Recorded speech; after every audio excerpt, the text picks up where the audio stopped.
So what do you feel is the most relevant topic for the collective at the moment? Well, I liked the one that you suggested. Yeah, I mean, I feel like that's probably about as relevant as we can get right now.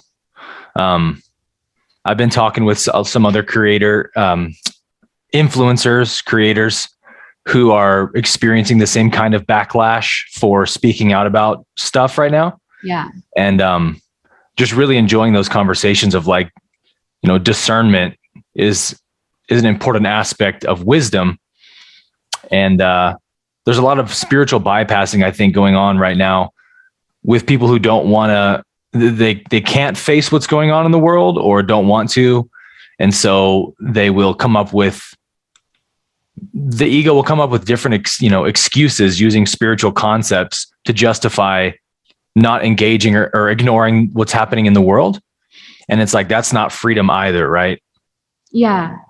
I feel that I was representing that aspect of the collective for a long time, like knowing these teachings of enlightenment and you creating your own reality. I was like, okay, just completely shut down what's happening in the world, then I can create my own reality. And from that place, then nothing's happening. But where is the fine line of that's true and I can only control my state of being, but there's also a collective, and how we can come from that place of wisdom and discernment to make us change from that.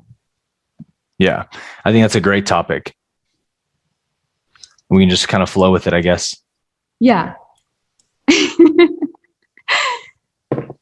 So how would that be, going into that space of discernment and not going too much into love? Because also many times I've been really passive into how I don't want to speak about this because then what would that imply or mean about me?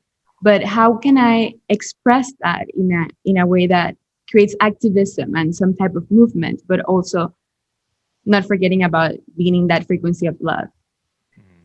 Yeah. You want my take on that? Yeah. Everything's just like whatever comes around. Yeah. Well, yeah, I think that when we talk about discernment, people get this mixed up with judgment, right? And they assume that any kind of discernment has to be a judgment. And so we can get really practical with that and look at some common sense examples.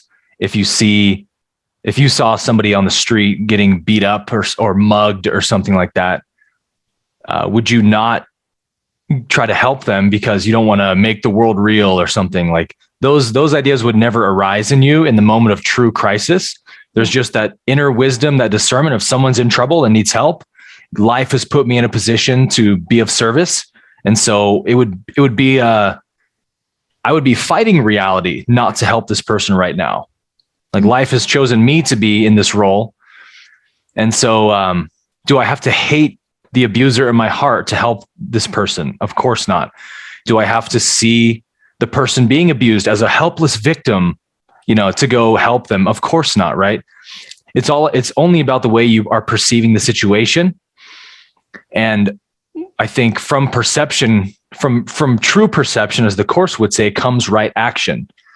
In the same way of like, if I'm in a play and if we use the analogy of like Maya is a play that the creator made and we're all actors, right? With scripts.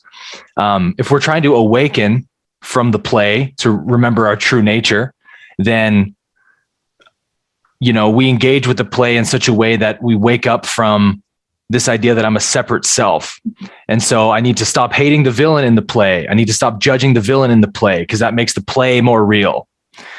And at a certain point, when you fully wake up and say, oh, it's just a play, like God's having an experience of itself. From that perspective, everything's valid, right? That the villain and the hero are equally valid. They're equally part of one interplay in consciousness. And so from that position, you can, in a sense, go back into the play and play the character to the highest potential that God intended it to be, but with no identification, right? Mm-hmm. It's all just for an experience of yourself. So you still speak truth to corruption and seek to heal the world and heal suffering, but not from the position of a separate self. You know what I mean? It's like, it's a difficult thing for people to grasp who haven't made it to that level of awareness yet. Like, how could I possibly engage with the world without judging it and being angry at it? It's like, trust me, not only can you, but that's the only real place that you can engage with the world from. I believe that's where Gandhi was, where Christ was. You know, even when Christ was opposing the Pharisees, I think he was just making a public demonstration to the Jews. Nothing else is going to wake these people up to just how corrupted their thinking has become by these religious leaders. Like, I need to make a display of this. But I don't think in Christ's heart, he hated the Pharisees or had any ill will towards them. You know, at that level of freedom, like a true realized being is free from all that kind of stuff. And it's just hard for somebody who's not at that level yet to understand what that state of consciousness is like. Yes. What that feels for me is that I got into a stage of, and using me as representing an aspect of the collective, of having that spiritual awakening and seeing through the illusion, seeing through whatever is happening in the world. But that's still like a stage of being awareness. And then it's more like coming back into being the person with that new perspective, that higher consciousness or understanding. And with that, then how can I navigate into these relative realms in a way that can be of service not only to me, but for everyone? Right. Yeah, it's sort of like that old Zen koan that we hear a lot. It says, first there is a mountain, then there's no mountain, and then there is a mountain. Have you heard that? Yeah. Yeah, so I think there's so much truth to that koan, because if we are at a place where we are still reacting to life and judging what's going on with anger or resentment or unforgiveness, then yes, that is a place where we probably shouldn't engage with the world, right? Yeah. We're not coming from a place that's going to have any power or influence to it. We're just going to contribute to more of that insanity. Mm-hmm. So it's like, heal my perception first, absolutely. But the highest level of freedom is not where we sit in a cave and ignore the problems of the world, right? We engage with the suffering of the world from a place of liberation, where we're raising the world up to our level, not, pointing the finger down at the world as if, we're spiritually superior to what's going on in the world or something like that. If someone's at that place, I would say for sure, don't try to create change when you're still unhealed yourself. But this is what the universe, I think, is really offering to all of us, is like, we don't have the luxury anymore of ignoring all the forms of unconscious enslavement in our world that plague not only the world around us, but us. Most of us in America are waking up, myself included, to all of these unconscious forms of slavery we've been under. And it's like, the way you are with one thing is the way you are with anything. Mm-hmm. When you stop lying to yourself, then you start recognizing when other people are lying to you, when your government's lying to you, when world leaders are lying to you. And if you've truly healed the liar in yourself, then you won't have any judgment towards them, because you used to be there too, right? But you will see it. And that's an aspect of wisdom, that discernment. It's like, don't think you'll ever pull a fast one over on a sage or a realized being, right? They're extremely sharp, but they're coming from a place of love. They have nothing to prove, but the wisdom is still there. Mm. So it's like, enlightenment isn't this state of obliviousness or ignorance to what's going on around you. It's very much the opposite. Your discernment will become much sharper, and you can act from a place that is connected to that divine power, right? I love that. There's a lot of power in that, a lot of fearlessness. And it makes me think about the service to self and service to others. And mostly because in that state of oblivion that I've been into that stage, it was more like, I will give love endlessly to everyone. And I was unbalanced in that service to others. And I'm still balancing both. But it's there, like the completeness of that would be, how do I know when to be in that aspect of love and when to be in that aspect of discernment and being sharp and knowing when to say something, not to say something, when to act, and how would that influence the reality I want to see? Yeah. Well, excellent question. And I think that truly the two, love and wisdom, go hand in hand, because if love wants to serve, if love wants to help, which is all that love wants, right, is to love, then it needs wisdom to do that at the most effective level, because just the desire alone to help or to serve or to heal isn't enough if there's no wisdom behind it. Because as we know, if we're naive to the sort of the tactics and strategies the negative path uses for mind control and manipulation and unconscious slavery, if we don't understand the mechanisms at play, then the negative path can easily usurp our acts of service for their own purposes. So it reminds me a bit of the Bible verse that says, "You must be wise as serpents, but innocent as doves." Meaning you're still pure. You're still shining with that purity, that innocence, but you're very wise. You understand the games that are being played. You understand the metaphysics of reality, so that if there is a service to self-influence over somebody, you know what it is, you know how to heal it, how to address it, and how to meet it. And if you don't have wisdom, you can't do any of that stuff, right?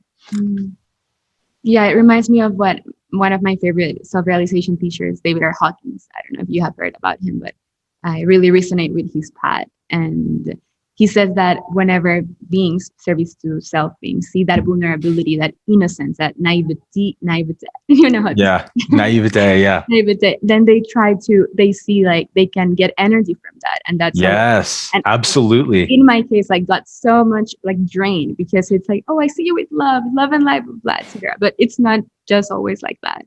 So it's more like, okay, I see you with love because I understand that in the purity of your being, you're just oneness. But in this realm, and Hawkins also mentions that there are different types of purgatory realms, like heavens, like Right. hells, and then I need to be in that center of love and wisdom, masculine and feminine. Right. Yeah, I think to see the negative polarity for what it is, to have that discernment and recognize it, is in a sense honoring it for what it is. In the idea that the creator made this play, set up this play the way it is on purpose, with a positive polarity and a negative polarity, and both are supposed to play their roles to the highest so that God can have that experience of itself. It needs the contrast, it needs the darkness and the light. So it's like when I see service to self-influence, like it's their job to do what they're doing. I can't judge the negative path for that. It's actually doing perfectly what God intended it to do in that sense. But likewise, I am a being of light on the positive polarity. So it is my job to meet the darkness with light and to bring healing and service to others, to the world. So it's like to actually engage with the game in the way it was meant to be played, to me, is actually the highest state of consciousness you can have about it. That's so beautiful. Yes. And something else I want to touch on, you mentioned something about Ramana Maharshi in one of your videos, like how in his state of consciousness, he was sometimes take on the pain of his students and of the world and develop illnesses. And like that's in the higher level. But for me, in cases of personal relationships, sometimes I find myself feeling all the subtler energies. And I'm like, where's the line of some of that energy is part of me, or is just I'm feeling the density and the suffering of the world? Yeah. Yeah, it's so interesting to talk about the way that Ramana Maharshi, the way that he passed on through this incarnation was essentially because he couldn't stop himself from absorbing the karma and vasanas of the disciples that sat before him. And they would implore him to please stop absorbing their karma because he was getting so sick and ill and he had to walk with a cane. And he would basically, his response was, it's not a choice. It's the self within me, the love of the self in me can't help but do that. It's just, it's nature to love and to heal and to absorb that suffering and that karma. And Ramana clearly had no distinction between self and other, even to the point that one of the stories you're referring to, David Godman said that sometimes people, if they were like striking a tree or trying to cut a tree branch off around him, he would sense the tree's suffering and it would cause him pain. And he would say, stop hitting that tree. And they didn't realize, like, wow, that's how connected his being was to everything. And so it makes me wonder, like, is that a limitation of a third density body, maybe? Or was there a stage of awareness Ramana himself hadn't seen yet where it's possible to feel and see the karmas of all these devotees without absorbing them? Like, I can't imagine Ra a sixth density being having that problem. It seems like one of those imbalances of love and wisdom, maybe, but not to say that it's wrong. Like, it's incredibly beautiful and pure in its own right. There's nothing invalid about it. Even Ross says that about Christ's sacrifice on the cross, saying, martyrdom in fourth density love is not the highest form of wisdom. It really isn't. Fifth density wisdom would say that it's foolishness to give your life for a cause like that, because you can do so much more service by being alive, right? But at the same time, that's not to invalidate the fourth density propensity for martyrdom, because it is that incredibly pure expression of love. Like this is what love itself is. It's just, it thinks no thought of itself. It's radically forgiving and unconditional, even to the point of martyrdom. And there's something beautiful about that. So I do wonder if there was an aspect of Ramana that he just didn't know how to not do it, but it was possible. But it's interesting to see those things happen, in really realized masters on the level of Ramana and Nisargadatta. Nisargadatta smoked cigarettes all through his life until he died. And some people say, well, shouldn't that be like a blind spot or something? And again, it's like, you can't judge a jnani from our level of understanding. Looking up at, we can't understand what that state of consciousness is like. And I think for somebody like Nisargadatta, who clearly wasn't attached to his body at all, it was a physical addiction, a habit he had just picked up well before he was self-realized, and just didn't see a reason to drop it after realization. And typical, spiritual ego would say that that's some kind of lack of wisdom. Like, but is it? How can we really know? Yeah, for sure. I've thought about that. And the more and more I feel not identified with my body and more with the field of whatever comes up, I'm like, it's just a sensation. So if I smoke a cigarette and I have a drink, or I had a phase where I was vegan and I'm like, I can eat anything. And I think like many people go through those stages. So in that case, it's like, if I'm not the body and I'm not judging the experience, then I'm free from it. Right. Yeah. From his perspective, I'd imagine it was, the body has this addiction. It has nothing to do with me. Like, that's kind of how he would talk to people who would ask him. It's like, it's pretty badass. Yeah, it is, for sure. And I'm like, is that just like going all through the wisdom? So we want. Yeah, I think so. I think that maybe is the, overbalanced of wisdom, where it's like, now you're, there's some aspect of compassion for the body maybe was, I don't want to say lacking in Nisargadatta's consciousness, but it's like, you can't use these value judgments, right? Because it's all valid. Like, God wants to experience also an overbalance of wisdom, or in Ramana's case, an overbalance of love. Like, that's an absolutely perfect experience. You know what I mean? Yeah, for sure. And what Ramana mentioned, you mentioned about Ramana on taking others' pain, just to go back onto that a bit. Maybe it's more efficient if I know that I'm going to feel the pain of a family member, for example. And maybe if I'm fully intuitive with my higher self in that moment, and it becomes me, and then the person completely dissolves, because if I'm thinking like, am I going to take the person's pain? I'm still creating separation. I can see that like trick. So if I'm in complete flow with my higher self and with what is complete state of enlightenment, then I would be just intuitive and like, okay, I don't have to be here. And I know which role I have to play for the collective, and I have to do this. And it's just some energy that flows through me. So then the situations wouldn't keep popping up into the field. Yeah. I go back to the opening conversation about how people are responding. A lot of people in the spiritual community are responding to what's happening in the world by getting upset at other people who are speaking out about it, saying, hey, you're making it real, but by speaking about it. And it's like, well, isn't that a great projection on your part? Like, how do you know they're making it real? Like, maybe they're feeling great compassion for all of these, service to self beings who are perpetuating this corruption. Maybe there's great love and no judgment or feeling of wrongness at all. Maybe that's the place they're coming from. How can you possibly know, right? So it's indicative to me that there's something in me that wants to bypass this experience, and it's coming out in this form of judging others for speaking out. Yeah. You know what I'm saying? Of course, in my own process, like every time I'm just judging someone or something, is because I haven't accepted that aspect of myself. Right. Or like, because I want to have the courage, I want to embody that aspect. I want to be able to speak up and do this, do that. So Every person, I see that as an act of courage, and that person is just showing me what I'm capable of doing. And it's also a great service for the people that judge that, or judge stepping up towards the corruption of the world, because then Absolutely. like being a mirror to show the blind spots and where they can heal more or balance more or release those judgments to be more free, and then drop the conditioning, and they cannot be manipulated, and then they just can make their own decisions, and then we see a change. Yes. Yeah, it's a great way to see where we're still not maybe understanding the teaching yet. Whenever we're using non-duality to excuse or dismiss suffering in the world, that's how you know we haven't seen the teaching to its highest understanding yet, because that's not what non-duality would have us do. It's changing our perception of the world and helping us to engage with the world from the highest perspective, a non-dual perspective.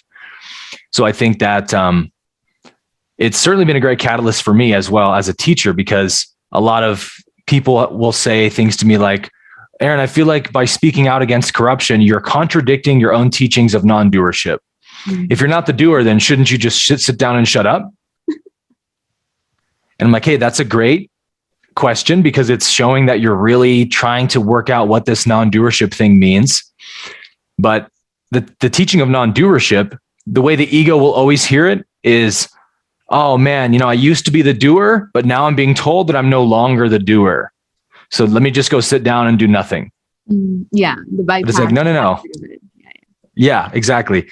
The teaching is you were never the doer. So all those things you did in the past, all the past actions happened automatically. That's the teaching. So it's like non-doership means I didn't put this passion in my heart to speak truth to injustice, to help heal the world of corruption and suffering. I don't know why this passion's in my heart. I didn't put it there. I'm not the doer. I'm just following it. Like, who am I to get in the way of what source has placed within me?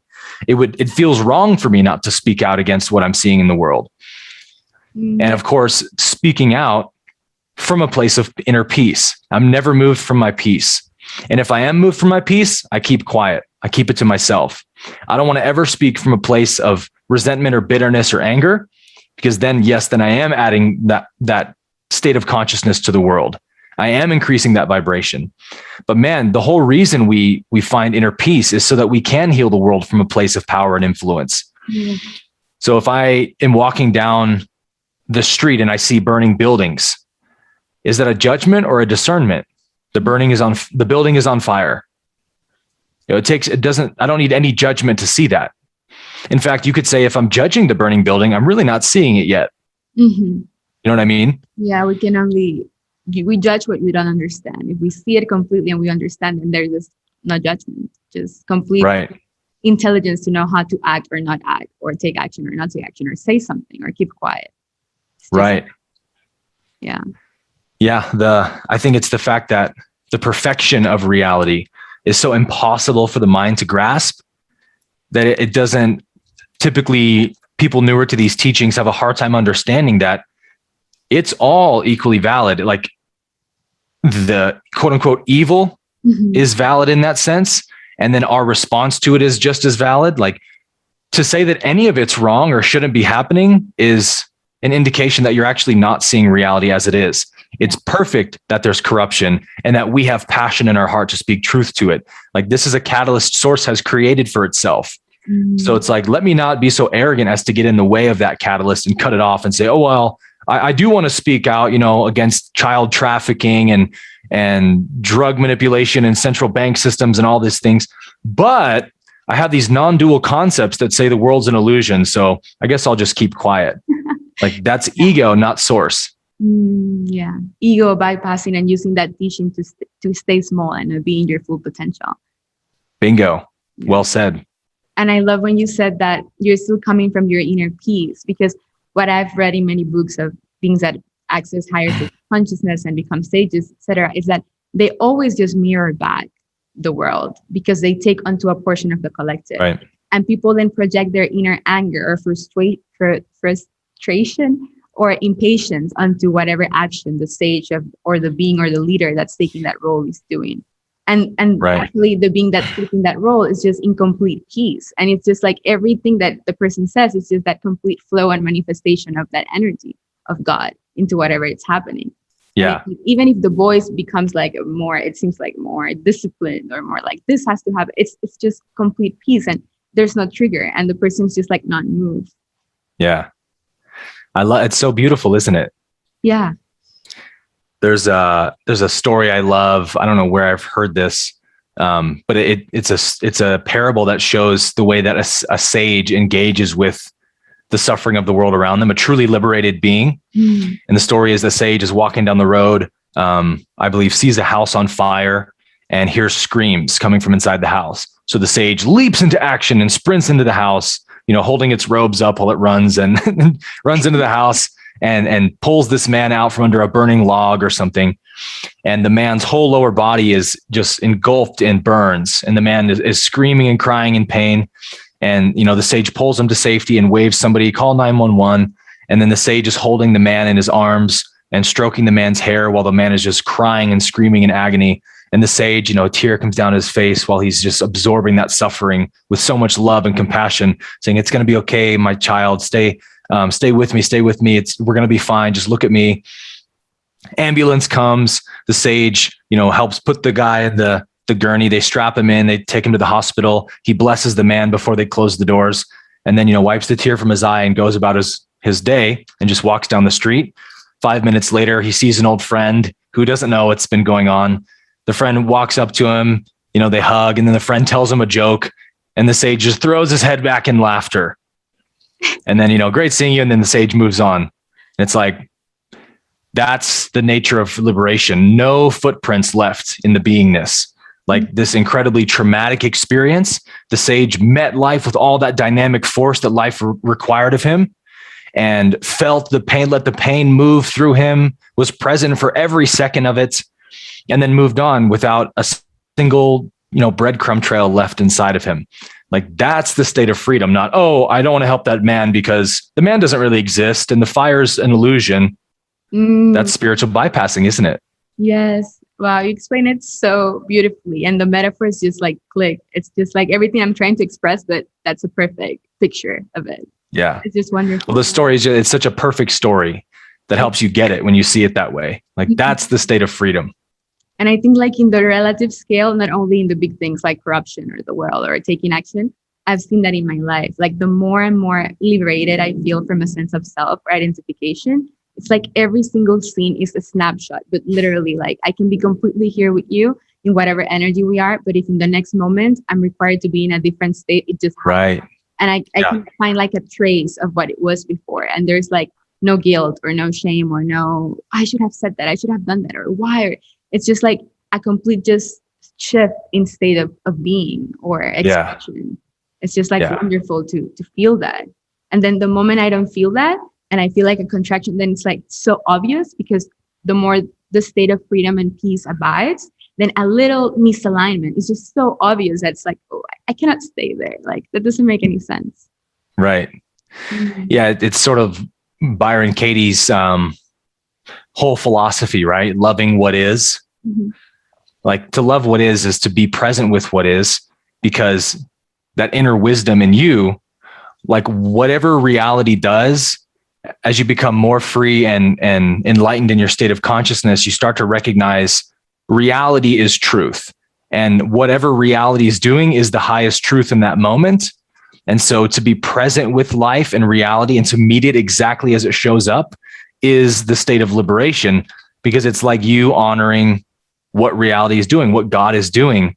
You see it as a manifestation of the divine, to be with the suffering person, to laugh at the joke, to be with your lover, to enjoy a nice meal, to experience pain. Like it's all equally the divine knowing itself. And so something in you feels increasingly wrong about avoiding it in any way or trying to excuse it away. It just becomes increasingly impossible to do that when you really become a lover of reality.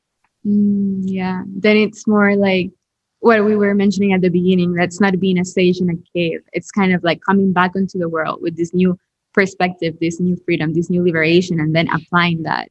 into every scene. And with that energy, then everything around just shifts, because it's just a reflection of the state of being of the person that abides more into that love and presence. Yes. Yeah. And in fact, Ramana Maharshi would be asked very often, if you read the different books of, talks with Ramana, he would be asked, should I quit my family life, leave my wife and children and go into this ashram and serve you? Like, is that what I need to do to be free? And Ramana would always say, there is no environment that creates freedom better than another environment. Like being in a cave meditating isn't more spiritual than being a husband at home and doing house chores. Like that's also what reality is doing. Mm-hmm. And so you think, oh, reality's in the cave, not in the home life. That's also a distortion in your thinking. So Ramana would say, if you can be free in the family life, surely you can be free in a cave. But if you could be free in a cave, doesn't necessarily mean you'll be free when you go back home again, right? Exactly. It's more like a permission slip to be in that space. Yeah. Right. And at the end, it's like the whole world, it's inside. Because that took me to when I was in that stage of being in a cave. I feel like I did that for the whole quarantine. And then going back into the world, I felt contractions coming up, judgments. And I had to go through a whole dark night of the soul and catalyst. And it was crazy. And your videos really helped me. So thank you. But then when I say that, it wasn't the outside world. It was just bringing, I opened my crown chakra, I opened my mind's eye, I opened my throat. It was so now I needed to embody that with my lower centers, like the root chakra, the sacral center, my personal power. So it wasn't really the world. It was me balancing all of my centers with the newfound knowledge. And then washing the dishes, being with this friend, going out, talking to everything just becomes that complete flow with the newfound awakening. Is it that? Absolutely. It's the most just indescribably beautiful process to watch within yourself, isn't it? Mm-hmm. It's great. To watch the purification happening. This is why I love the 7 densities model from the Law of One, is that we see how the 7 densities of consciousness are like the 7 chakras of the universe. And each one of us has the same 7 chakras or densities in us.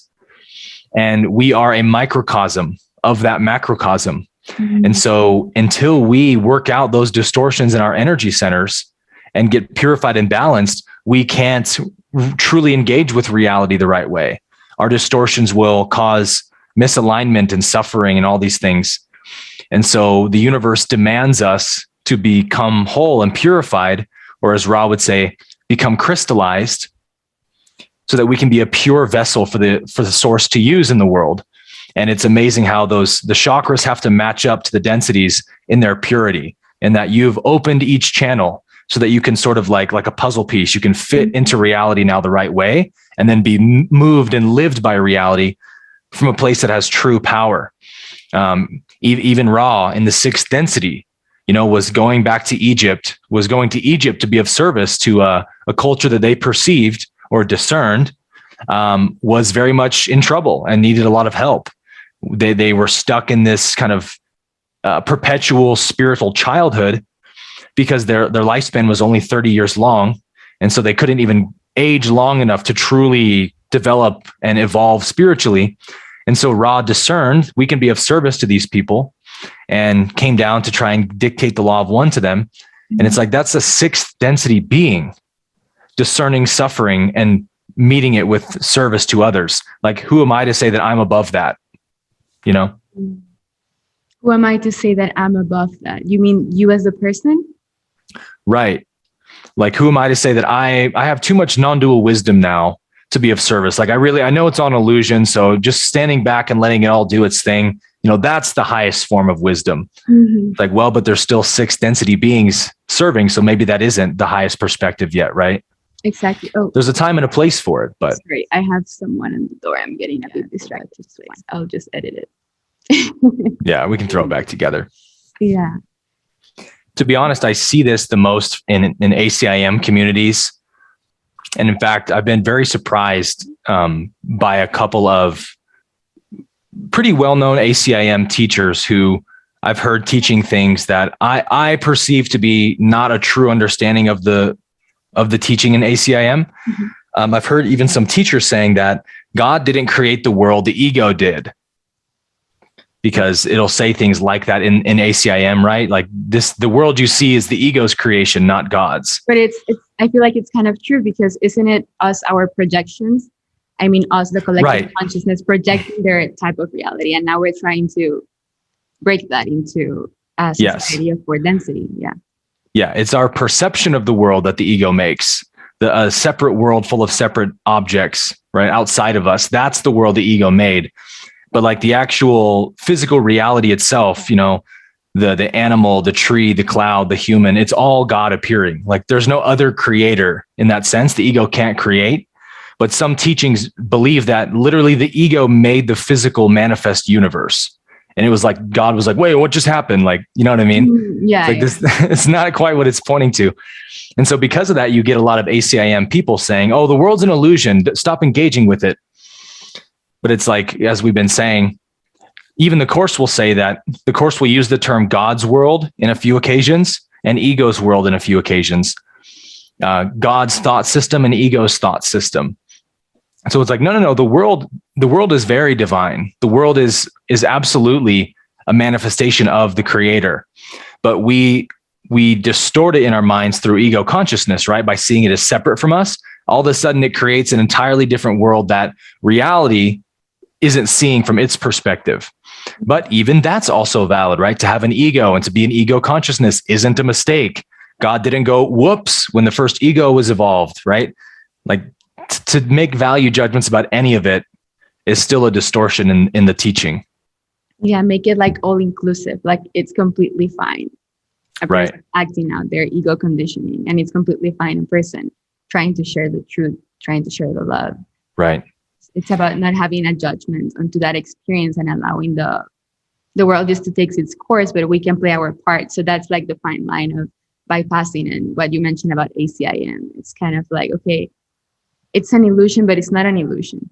So it's like, it's a projection of the ego and a projection of the heart from the beings that are trying to project a four density planet, right? But and what can we do in this case to keep creating that ripple effect of more beings opening up and awakening to this truth, while also not judging whoever doesn't want to do that? So it's just a beautiful dance. That's how I see it, like a dance of the Creator. Yes. Yeah. And the purpose of a dance is to dance. Like you would never go up to a performer who's in the middle of a dance performance and like tap them on the shoulder and say, excuse me, why are you dancing? Like, what's the purpose of it all? Like they would look at you like you're crazy. They would say, the dancing's the purpose, man. Like I'm just expressing myself. Exactly. Like that's the nature of reality to me. It's like, it doesn't have any eternal consequence. Like, yes, all the suffering we see is ultimately meaningless in the sense that nothing about reality is stained by it or changed by it. None of those souls are actually the body that's being abused and all that stuff. They're eternal. They're free. Like nothing's lost in the universe. That's true. But at the same time, like if I'm a doctor learning how to, or let's use the pilot analogy, learning how to fly a plane, they do a lot of flight simulations. Let's put you in this situation. What would you do in this situation in a plane? And so if a pilot learning how to fly is like, well, this is just a simulation. I'm not going to do this training. Like this is, I want to fly a real plane. To me, that's the same way of the excuses we give to not meet reality. When there's true suffering happening and we have the power to bring light to it, and to not do that is like the person saying, well, this is just, but it's not real though. It's like, yes, but it's here to give you an experience of yourself. It's here to help you evolve. As ACIM would say, all things are lessons God would have me learn. Like the Creator's not dreaming on accident. Yes. More like what Hawkins mentions in that case is that we came back here to just purify ourselves and evolve in our consciousness, in our soul evolution. And then that lets me to go into the lessons of karma. What are your thoughts about that? Like in the cycle of reincarnation, how our decisions right now with what's happening in the world can affect our liberation into not having to come back into the cycle, which is perfectly fine, but we can make a different choice. Yeah. Well, there's a lot of ways to describe karma, but yeah, there's a lot of karma in the world right now, a lot of it. And I think a lot of what we're seeing, this great awakening we're seeing is the universe's way of shaking the karmic foundations of our collective so that whatever needs to be healed, we don't have a choice but to see it. Like a lot of people in the world are so enslaved and brainwashed to live in these forms of unconscious slavery that they don't even know what real freedom is. So they can't even see that they're enslaved. And they will actually fight to protect their enslavers in a lot of senses, right? They'll still vote for the people who pass laws that are harmful to them and benefit those in power. They'll still vote for those people because they just can't see it yet. And so again, words don't teach, life teaches. And so life will, continue to elevate the temperature until we are forced to see what's really happening. We're forced to see the corruption and enslavement we've been living under. We're being given the opportunity that few lifetimes really have, I think. A world event of this magnitude doesn't come along very often, where like none of us have the luxury anymore of pretending like we don't have serious world issues on our hands in America, at least, and all over the world, obviously. Years ago, before coronavirus, myself included, we all had the luxury of like, pharmaceutical industry, the banks, there's a lot of corruption, but we're doing our best and just moving on. Yeah. And it's like, we don't create a new world that way, because those things aren't just going to go away of their own accord until we raise our consciousness, until we meet them with light and heal those shadows. They're always going to be there. So in the same way that you wouldn't overlook an injury on your body and say, well, the injury, it'll just heal itself eventually. This broken limb or something, it'll be fine. Like, no, you treat the injury, you put it in a splint and in a cast, and you do what it needs to truly heal. In the same way, like our spiritual body is very injured right now, collectively. There's a lot of people living in tremendous poverty and suffering because of some of these forms of globalization that have taken over the world. And so we can't move on to a true fourth density planet unless we see those things with discernment and forgive them and heal them. And that's what it requires to make that shift from third density to fourth density. Yes. I love that. And just seeing that corruption and those things going on in the world as an opportunity to make a different choice. And right. It reminded me of this analogy that people that go to prison, sometimes after years of being there, they get released and then they want to go back to prison because they're so used to being told what to do or how to behave or what to eat that it's like a program. So there's unconscious into what they're being manipulated on. So when they're out there, like, I don't want to make a choice, but then that goes back to balancing our chakras. And it's an opportunity to balance the solar plexus into personal power, decision, and then go up into the heart and then crystallize that fourth density consciousness. But it's easy to be enslaved. It's easy to be told what to do and be like, oh yeah, take me through life, and then complain and blame and guilt the people that want to make a difference. But the true discernment, the true empowerment, the true love is just making a different choice. Yeah, absolutely. It's disempowerment, to not truly see just how enslaved you are in so many ways is just a symptom of disempowerment, which is a critical component of spiritual liberation, is to take your power back. And so life will give you ample opportunities to do so and to heal that disempowerment. And a lot of that just looks like, when you see the ways you've been influenced by the service to self path to give your power over, like you were saying, sometimes the ego will paint it like bondage is safety or security because it's at least familiar. At least we know what bondage is. Freedom is very intimidating. Freedom is threatening actually to the ego, right? So freedom will look like, and freedom is what we are. Freedom will look like a threat to what I am. More than a liberation, right? So that is such a disempowered state of consciousness that has to be healed. And the soul will come back lifetime after lifetime until it heals that and takes its power back, because no spiritual growth can really happen until you become an owner of your own power and you stop giving it away to sources outside of you. So it's like, let me not waste this lifetime and this amazing opportunity I have in this whole pandemic era, where a lot of our rights are being taken from us, our civil liberties being trampled on. And it's like, it's so easy to see yourself as a victim and go back into that victim consciousness. But this is how life offers us the opportunity, like you said, to heal those distortions and say, no, nobody takes my power from me, because my power comes from within. Like, sure, you can lock me in a cage if you want, but I still have my power. Nobody can take that from me. Yes. Beautiful. I'm just like, what else can be said? That's it. It's just wonderful. And whenever I go into that visual of the higher context, like, okay, there are many, many lifetimes. And if I don't choose differently right now, then, and I decide to be like, okay, whatever, I'll let them take my power, which is I'm just choosing to give my power away, then I'll be like that in the next lifetime and the next lifetime. And it's like, it's going to repeat itself until I'm sick and tired of having that reality. Exactly. So then a lot of enlightenment sages also say, but die before you die. And they don't mean like the vessel. They mean the ego, the self, the what you call the identifying. I love that definition, by the way. This is so nice. The action of identifying. When I stop identifying with that persona, then it's like I become fearless, because there's no fear of death, because at the end, every fear stems back to that. Like, I'll lose my job, I'll lose my family, I'll lose my friends. Nobody would agree with me. Nobody would love me. They will judge me, and then I'll die. And then it's like, okay, if I go there right now and I die because I make the right choices, right, but stemming from empowerment, then what? Right. Yeah. It's the I am the body belief. Yeah.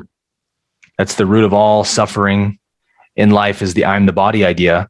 Only a body can be imprisoned. Only a body can be rejected, and so on and so forth. So again, words don't teach, life teaches. We may read all the best books about this, watch all the best videos, but when life brings us a real catalyst that asks us to go beyond the body, it's like, how do you handle that in that moment? Do you shrink back into body consciousness, become a victim, get angry, get resentful? Or do you realize what I am is eternal, can't be put into bondage, never was in bondage. And so whatever happens to me in this lifetime is of no consequence. Now, I'm still going to speak the truth. I'm still going to fight for freedom and justice, because that's the nature of the divine. But I'm not doing it from a position of I'm in bondage and trying to get free. I'm doing it from a position of I am free. I am freedom. And so this is me expressing what I am. Wow. Yeah. I think we can end with that, because that's the line. Yeah. I am freedom and I'm expressing what I am. That's it. That's the mic drop. Beautiful. I literally saw it. I'm like, wait, can I just do that? Okay. Yeah. No, it's too expensive. Drop it gently. Yeah, right. I am freedom. I express that. Yeah. Beautiful. Wow, this was wonderful. Like, I know I can talk about this for days, but I don't want to be abusive of your time. This was so much fun.